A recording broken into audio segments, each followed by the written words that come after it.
Grace and peace. I start with a thank you. Thank you for a wonderful Men's Day. Our men on Sunday rehearsed and did a tremendous job in leading us in worship and praising God in spirit and in truth. And we thank God for the men, not only in our male course, but our ushers and in our church family. A church family that has, I think I'm accurate in saying at least 40% of our membership. And at one point we had 44% of our membership who were men. So we thank God for the leadership, the health fair, and just the things that they do in their own unassuming way. May God continue to bless and keep. Thank you for all that you've already brought for comfort relief. Disaster relief is long term. And so I want to ask you, and you will continue to hear as we go through this process, and a process it is. This is not going to change overnight. But after the mud is gone, there's still a lot of restoration and things that will need to take place. Persons are still struggling with just the mental stress and anguish.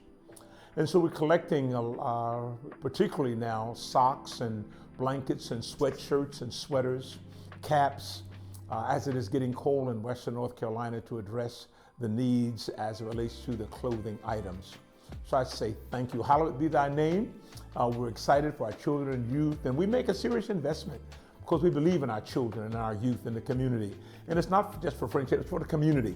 So we'll have children, hundreds of children, that'll be here as we will share and jump and holler and eat candied apples and all that other kind of good stuff as we, again, serve the Lord with gladness and share in making life better for others.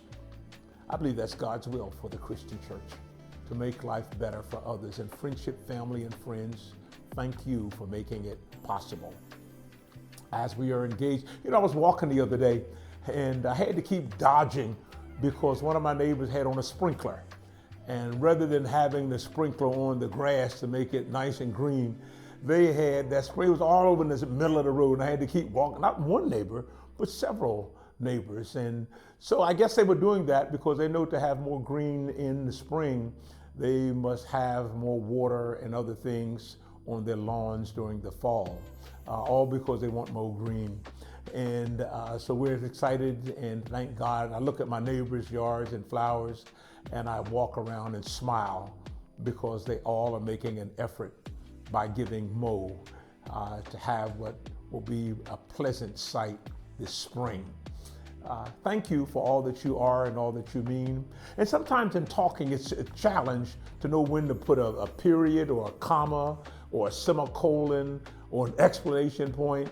But they say a comma is always in place. So when you get stuck and don't know what to do, just write and just put a comma there and things will go well. Listen, take care of your health. God bless you. Be sure to go to the polls and vote. This is a very critical time in our nation.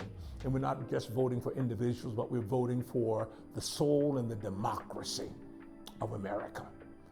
Appreciate you, and I thank God for you. Have a good day and take care of your health.